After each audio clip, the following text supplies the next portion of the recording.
Hello, I'm Bernard Hickey from interest.co.nz and welcome to 90 at 9, brought to you in association with ASB.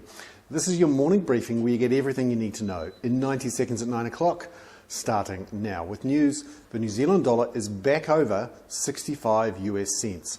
It dropped slightly under yesterday when Alan Bollard from the Reserve Bank warned that unless the New Zealand dollar came down, he would think about cutting the official cash rate. Of course, international markets pretty much ignored him. However, there has been a move versus the Australian dollar. It's now down under 80 Australian cents.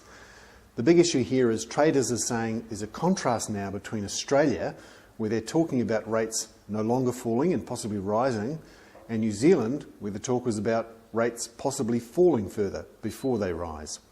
So the Australian dollar is stronger versus the New Zealand dollar.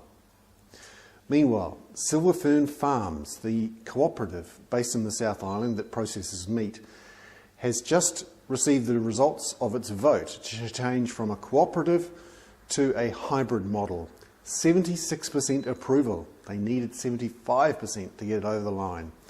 This means it will bring in a bunch of new shareholder funds and list on Unlisted. Meanwhile, Peter Sharples, the head of the Maori Party, or co-head, has said that a Maori bank is needed to bring access to capital. Will it be called Iwi Bank? Hat tip to Brian for that one. And finally, the Dow is up after a successful US Treasuries auction. The 7-year auction of $28 billion worth of Treasuries went reasonably well. Bit of a surprise after a few weak auctions. I'm Bernard Hickey. That was 90 at 9, brought to you in association with ASB.